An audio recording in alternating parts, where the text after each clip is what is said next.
What do you think of those little chirpers in there? Gentle, gentle.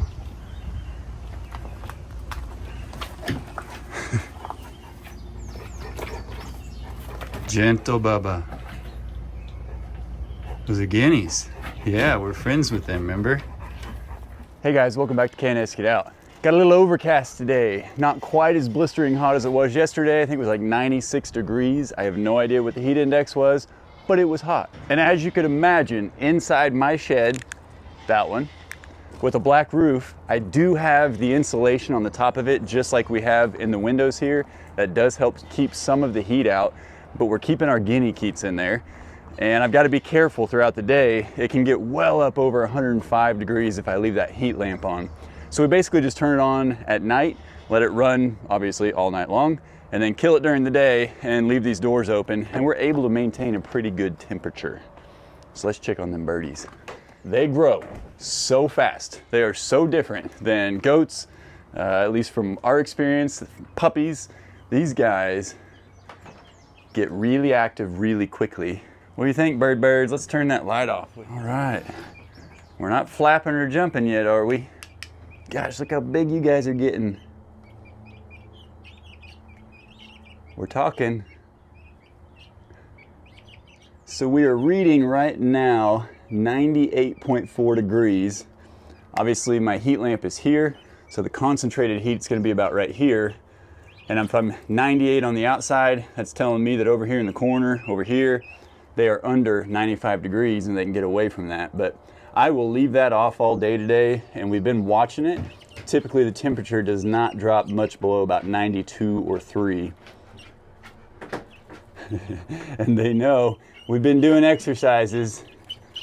Yeah, we've been doing exercises. Got two of you. Hi, birds. See, we're friends. What are you talking about? I know it. The hard thing is getting your hands on them, knowing who you've held in this session and who you haven't. I do like to try to get a few of them and just show them like, hey, we're not gonna hurt you.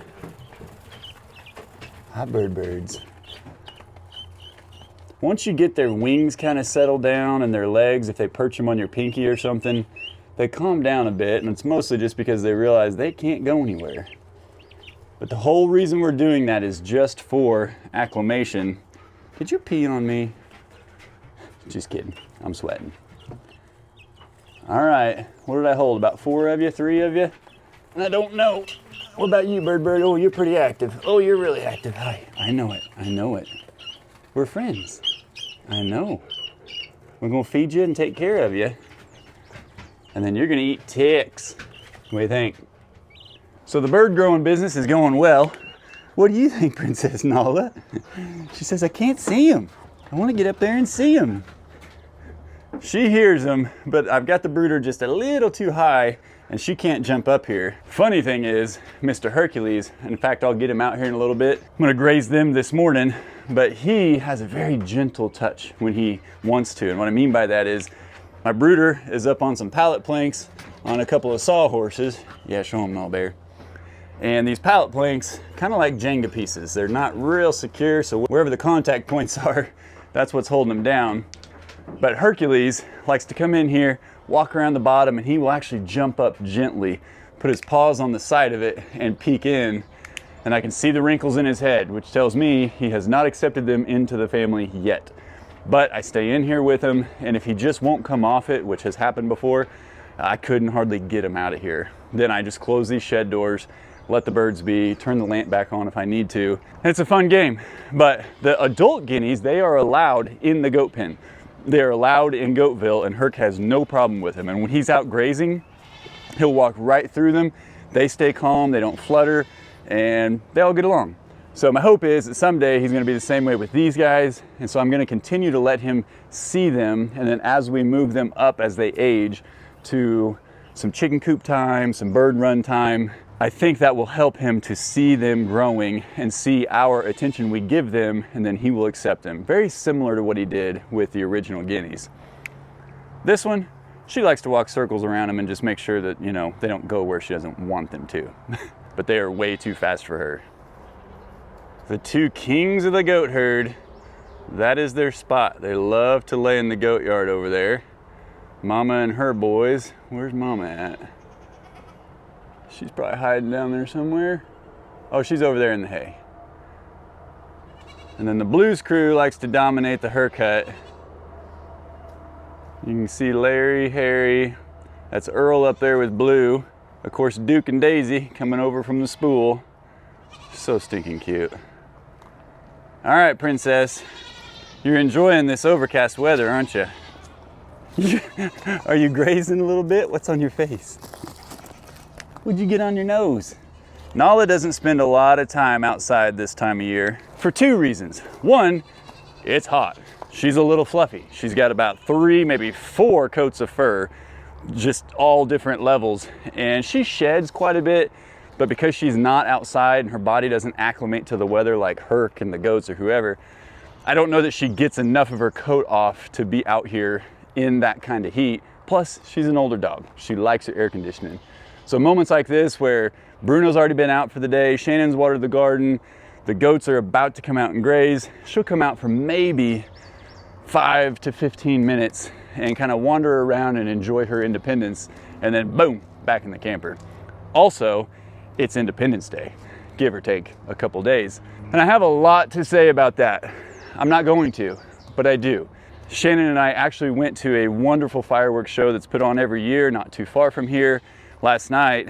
And I have to admit, for the first time in the 38 years that I've been on this planet and in this country, they played the national anthem while they were kind of amping up toward the finale. And I got a little emotional. I don't know, maybe it's just because I'm getting older, maybe it's because I'm a softie, but I got a little emotional just because as you know, it's an election year, and the media, the politics, all that stuff, they blow things out of proportion, and they try to make stories, they try to pin each other against each other, when in all actuality, guys, we've got to be grateful for this country that we live in and the sacrifices that were made over the course of history to allow us to have the freedoms we have, to allow Shannon and I to own this property, raise these animals, raise a homestead, up and just change our life from how it was a couple of years ago when we were climbing the corporate ladder and living the dream that we were taught to live. But a lot of sacrifice has been made, and it feels like sometimes, yes, I'm soapboxing, it feels like sometimes we try to erase history, we try to forget, or we only think about the bad things from history and harp on those and then try to make changes today based on the outcome from that stuff. That's no way to live. That is no way to live. So I'm here to say happy Independence Day. Let's not forget that almost 250 years ago, the United States became the United States of America. Let's keep it that way. So I hope all of you have a wonderful Independence Day. Don't lose any fingers, don't get burnt, eat some good food. I guess it's not all that fun if nobody gets hurt, but just, you know, keep it light. Happy 4th of July. So, because we went to the fireworks show last night, Nala hates fireworks, by the way. I think I kind of got off track there.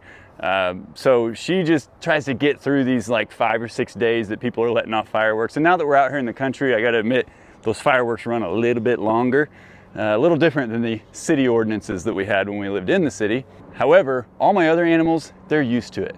I make loud boom noises every once in a while, very loud. And in fact, I've kind of trained some of them to be around of it, like Hercules and Bruno.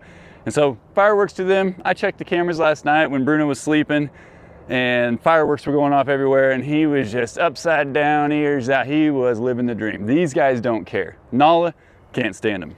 But we also did not get the animals out to graze last night due to time constraints. So we're gonna graze them this morning, and then this evening or this afternoon, Shannon and I and the whole family, Chad, Matt, Dad, Mom, Ray, the boys, everybody, we're all gonna get together at Chad's. So I do want to say my final farewell. If I'm the one that gets hurt at the family event, because somebody has to, it's a bunch of Dosses lighting up explosive things. That's just gonna happen. Hi, big man. How are you, Hercules? Hey, you got something hanging from your mouth, dude. Yeah, it's really cute. Oh, are you gonna donate that shoestring to me?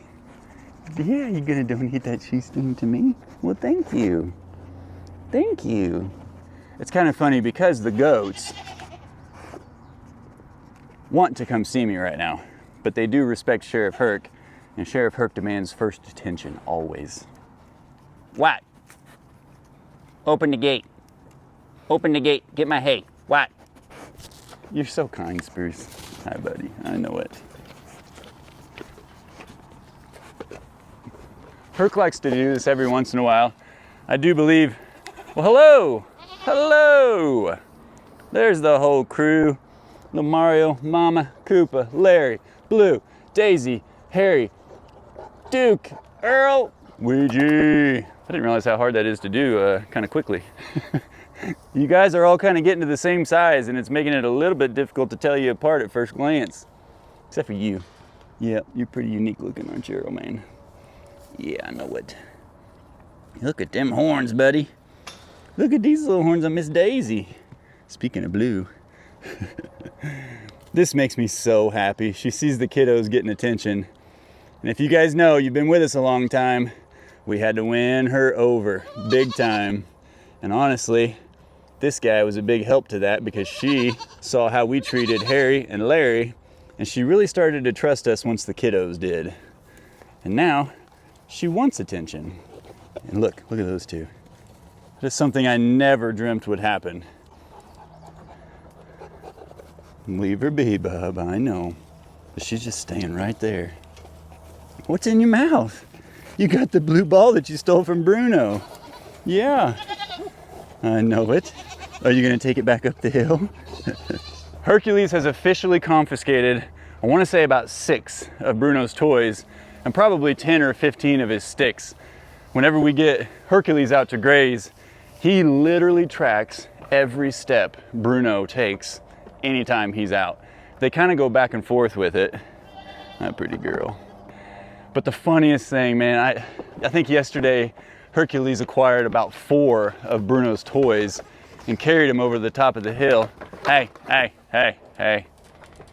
We got some Blues Crew 1 and 2.0 battles going on here. Hi, Bluesy, I know it. Hi, Lair Bear. We love you all. Yeah, you just got to share the attention a little bit, don't you? Do you share well, Miss Blue? What about you, Dookie? Oh, Earl says, no, I don't. I know it. And poosh! And poosh! It is the cutest thing watching this guy and Miss Blue practice sparring. Earl will come up and just give her a little smack, and you kind of think like, oh, Mama's about to teach him something, and they will go up and like they're gonna act like they're gonna crash together, and they just very lightly put their horns together. She don't like her horns touched, I accidentally got them. But basically what she's doing is teaching him how to spar because she wants them to be able to stand up to these guys. Ain't that right, Koopa? Mr. Personality, you and your brother. Was you sniffing my ear? Gosh, I love you guys. You're so good. You're so stinking good. I know it. You talking, Miss Daisy? She says, let me out of here. Give me food. I don't care. Did you just give me a wet willy? In our premiere, our last premiere on Monday, which is when we publish a video and it goes live, you get an opportunity to chat with us. We sit in there and shoot the bull with you.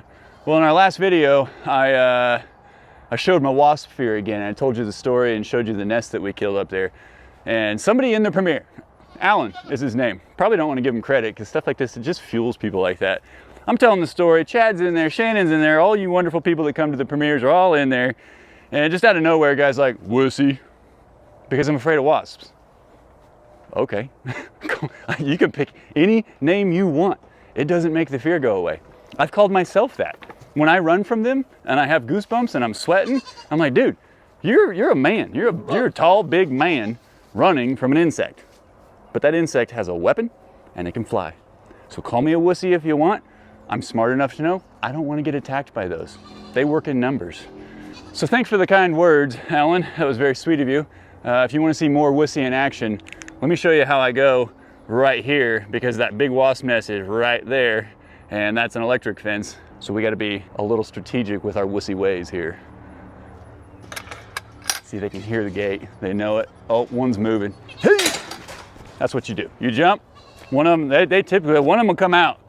And because it's Independence Day, I thought, hey, I'm going to be festive and wear my red shirt. Well, we've all learned, if you've been with us for a while, You wear bright red and the wasps are actually attracted to you. They already smell my fear, but I wanted to be festive, so I'm gonna be a target for wasps. Oh well, I'm a whistle. So I told you a couple of videos ago that because we're grazing so much and the goats are eating a lot of hay, we've actually cut their grain intake down to half what it was before. But so far, they haven't really complained too much about cutting back on the grain. Everybody is very healthy, very thick, beautiful coats, and you just have to stay on top of that and see, you know, how they're doing, how they're dealing with it. Boy, it's humid. Are you sweating as much as I am? I'm sweating, aren't I? When we first finished this hay shed, which was an upgraded solution from a tarp pallet thing that we had at the end of the goat shelter over there, outside, right over there, we were having a problem with rat snakes. There were a lot of mice in the hay and the straw. What was that? That's just a fly. Whew. So we decided we needed to upgrade our hay and feed and straw storage, all of our minerals, our emergency medicines, extra feeders, and this building has been awesome. We've not lost near as much hay as we did. We don't have to worry about the snakes. And we did have a problem with wasps when we first finished it and we first got into the warm season. I am happy to report, after killing enough of them and leaving them on display for the other wasps, they don't really come in here anymore, which is great. However, this is now spider heaven. And I am not going to be able to show them all to you, but each corner, the tops, I mean, spider webs everywhere. The most offending one, we had a massive female black widow right down here by my good old trusty Ortho wasp spray. And I don't have a problem with spiders as long as they're not on me. But black widows can be vicious. And what did I have handy? Ortho wasp spray. I do have to say though, you've got to soak black widows. They've got a really thick exoskeleton, the outer shell basically that makes up their skeletal system like ours does, but it's on the outside. And so it took a while for that spray to get into her system. I think I had to foam it up about 3 different times, and finally she stopped doing the little fight and dance. But that stuff does work on spiders, just so you know. It will also send them very, very far away if you shoot way too closely. But black widow gone, and we don't have wasps in here. Not gonna complain. Is it humid? I gotta get out of this hay shed. When you get your goats out to graze, if they have access to their feed and hay shed, make sure you close the doors, or you will have a goat stampede into the shed and a fight on your hands to get them out. Kiddos, I miss Daisy. I know, that's your grain up there. I'm just getting it at the ready. You guys wanna go graze? Huh? That was Koopa. That was also Koopa. Those boys are either mimicking Mr. Spruce, Deputy Necknuts, yeah, that's me, or they're just coming into their own adulthood, and those are the sounds that are starting to come out. Come on, kiddos. I'm gonna have to race up the hill and put the bird food up. Man, I'm already sweating up a storm. You guys ready? All right, let me out first. Let me out first. Not happening? Good job, Ouija.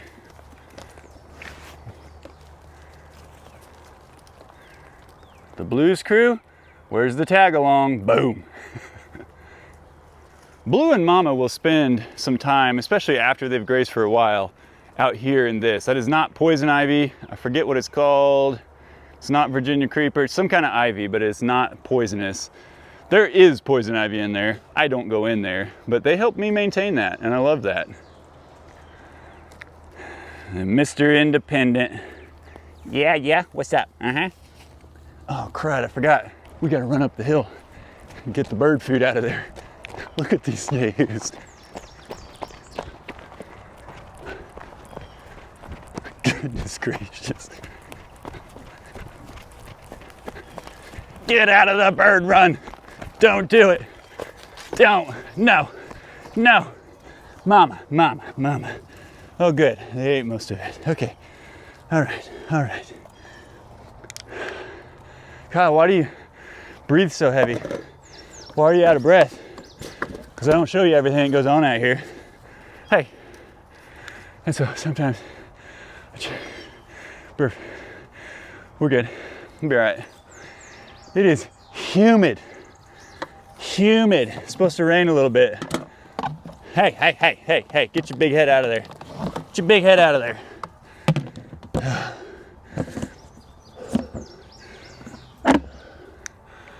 Okay, all right.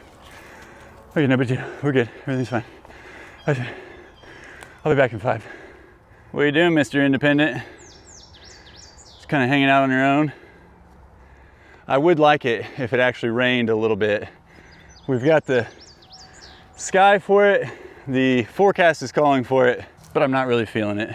I think it was already supposed to rain for like an hour or 2 by now. We haven't had a drop, but I really badly, these piles stare at me. They're just like, light me, light me. I want to get that stuff burnt up.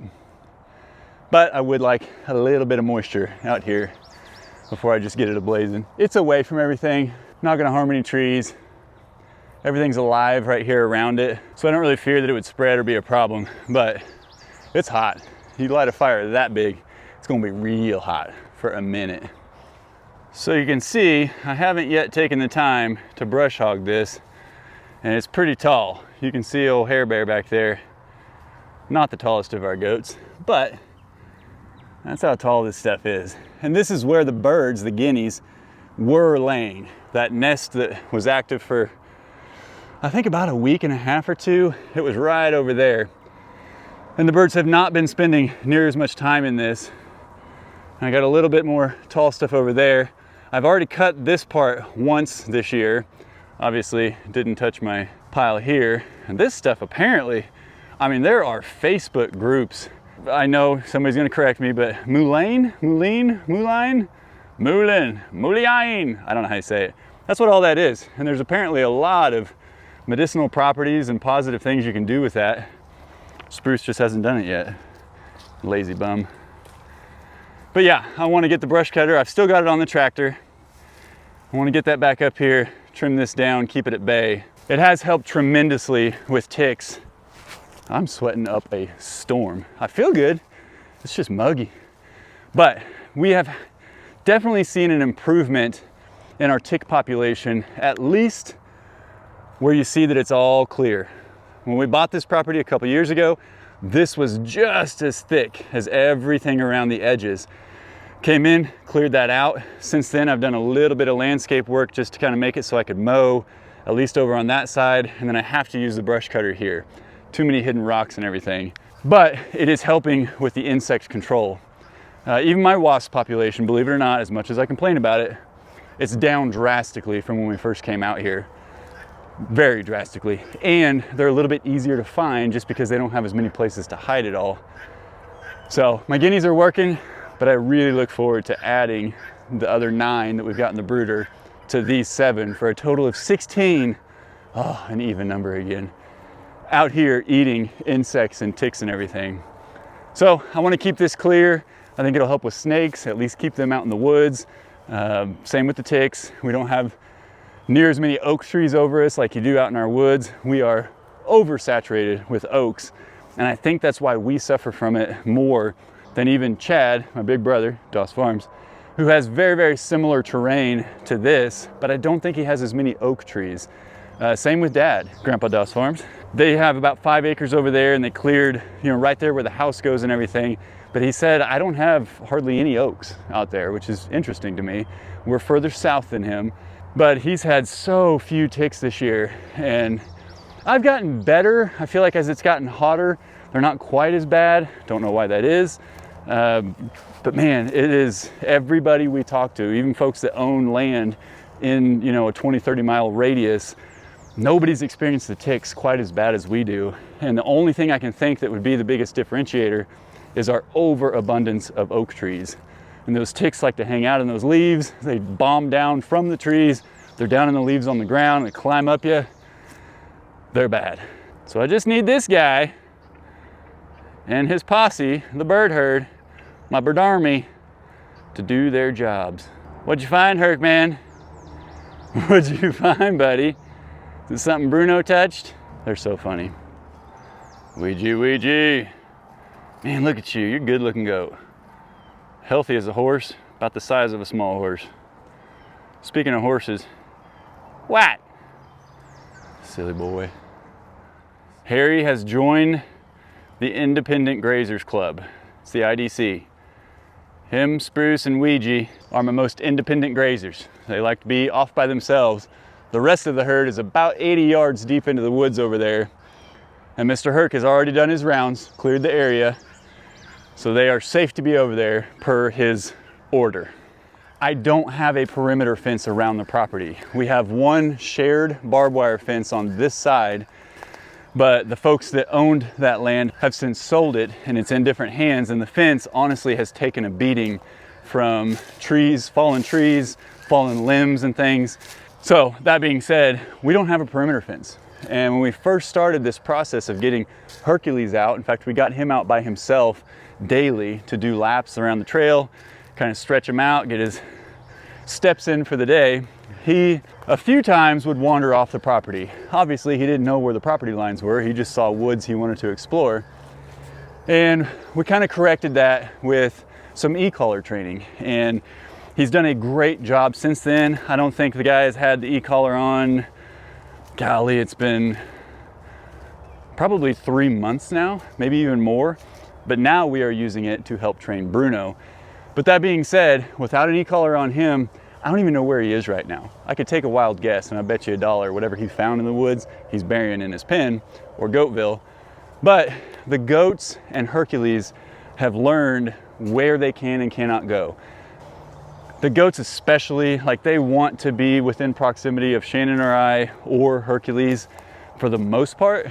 If they wander out pretty far into the woods, eventually one of them is gonna snort. Sounds like a sneeze, and they all come running. And they basically just come back to our cleared area over here, kind of graze in the pasture. But even Hercules, I definitely gotta knock on some wood, has not left the property in a long time. And he's very good at his recall. So I could stand right here. I'm not going to, because I think he's being good. Yep, I see him down by the well house. But I could stand right here and call him out, whistle a little bit, and be patient. He doesn't get in a big hurry, but he will eventually come back from wherever he is. He'll be way out on the back part of the property, chasing deer or who knows what, and he comes right back. So very proud of him. He's a great LGD. He is still an LGD, so he's, you know, different than your normal pets, but I think he and I have a really good relationship, and I'm very proud of him. What do you think, Miss Bluesy? How's grazing going? How are you flying solo? Earl man. I do love this part of the property. As a lot of you know, when we first bought the property, I mean, this was just forest. It was untamed forest, and it was pretty much, you could not traverse hardly anything other than where the house was that we had to demolish because it was torn to shreds. But now, being able to walk around and kind of see, get a better vision of the lay of the land, I still want to continue, and I'm going to continue clearing and thinning this out a little bit, because we've probably got an unused 4 acres right here, other than these guys grazing it. And I would like to use them next year. If I get more of these trees down and we have more growth on the floor, I really want them to help me keep it maintained, because it is so rocky in here that I don't even like to run the brush cutter that low. No need to tear up the blades that hard. But yeah, this is a big ongoing project that as I get random time to do it, it's kind of my therapy. Come out and be destructive and then build fires. I thought I would do a Herc well-being check, and I'm way zoomed in, sorry if it's shaking, but he just got out of the blue pool and he was doing some rolls to cool off. There it is. He just does his own thing, man. He really enjoys his pen. He enjoys having that perimeter and to protect inside, but he likes a good 35 to 45 minutes out here. At about the 45-minute mark, he usually just kind of comes and hangs with me, lets the goats finish doing what they're doing. And I'll typically put them up after about an hour, hour and 15, sometimes upwards of 2 hours, just kind of depends on what was going on and how they're doing that day. I did, however, I mentioned earlier, Nala and the guineas, the Keats, in my shed. And as I was up there talking to you, I looked down and I can see Hercules doing circles around the base of the brooder. He's a good boy, but boy, he is curious. If there's any living being on his land, he has to know about it and he has to approve of it. Ain't that right, Herc? It's your job, huh? Yeah, you gotta see where that truck's been. You're such a good boy. Just checking everything out. You went for a little swim, did some rolling in the dirt. You see by his right eye right here? Yeah, I'm gonna tattle on you. Pretty sure he got a little playful with Luigi the other day.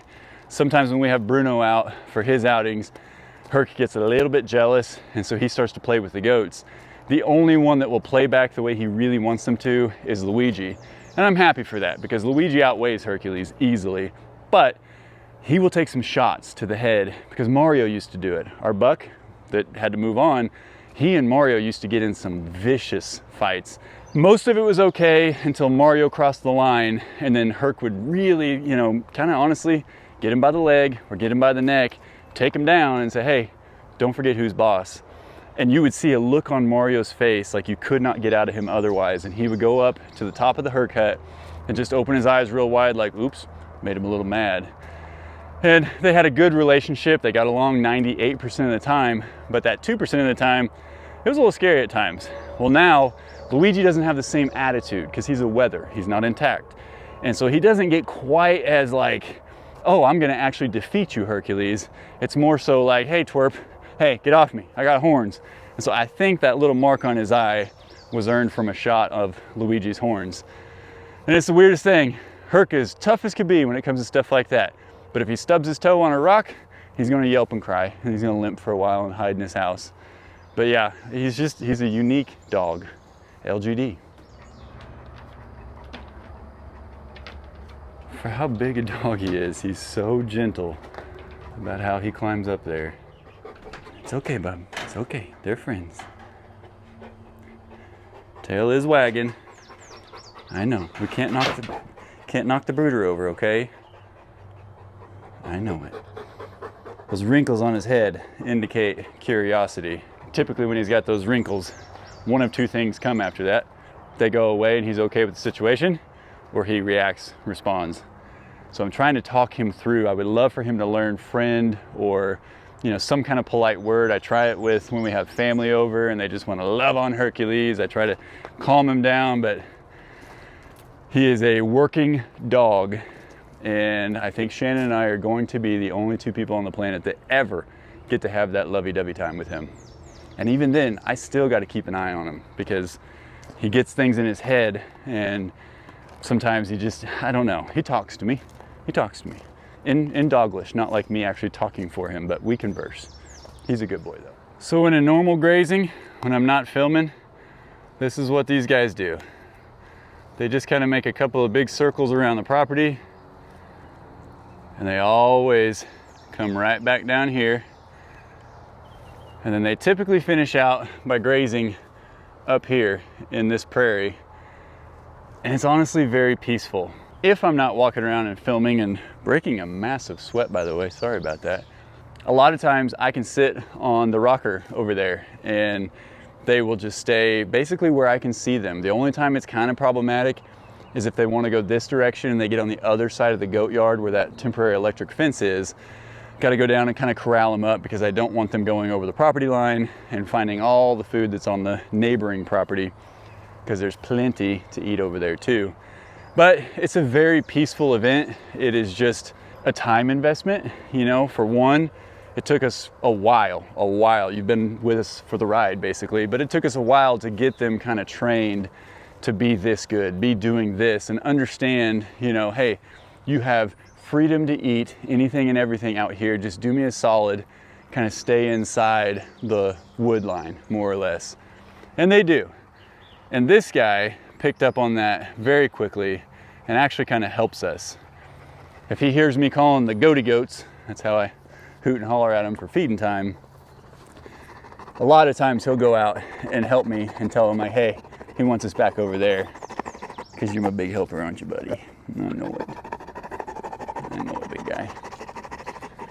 Great bunch of goats, guys. I do still have future plans when we can make the investment, because it is going to take a lot of material.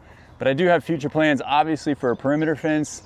But probably even before that, I want to build them another Goatville, if you will, Goatville 2.0, and encompass like, I don't know, probably 4 or 5 acres, probably everything over there we were talking about a little bit ago, and possibly even further off toward the trail. And then that way, it's not us letting them out to graze, it's them having everything to graze on. that would kind of give us some of our time back. We've learned, you know, with the animals and everything, and having to, you know, not having proper pens or paddocks, however you say that, or a perimeter fence, we've learned the time investment it takes, the time you've got to spend with them, and kind of encouraging them to do what it is that you need or want them to do. And it's been a lot. It's taken a lot of time. It's taken away from a lot of projects because we've got to be conscientious of their schedule and they need to eat at certain times and whatnot. So I am looking forward to the day that I don't necessarily have to goat sit them or dog sit them while we're out here. But in the interim, I'm very proud of them, and it is actually really rewarding to get them to this point where my back is turned to them. I could go up and sit in the rocker and they would stay close. Spruce Man being good. Koopa killing it. Larry Bear's weed eating around that tree for me. Mr. Herc just did another perimeter check for everybody. And the goats are moving to that field right there. A dream come true. Shannon and I are getting everything ready to go over to Chad's to celebrate with our family and have our Doss family Independence Day celebration. Really looking forward to that. It's a much needed break from all of this that I think is going to be good for all of us. Guys, I hope you get to spend quality time with your friends and family, celebrating our Independence Day and remembering the sacrifices that were made so that we could have the freedoms that we have. So happy 4th of July, happy Independence Day. Never forget and stand up for what's right. I'm just going to leave it at that. Guys, we love and appreciate each and every one of you. We thank you so much for coming along on this journey with us. And as always, we'll see you in the next one. Bye.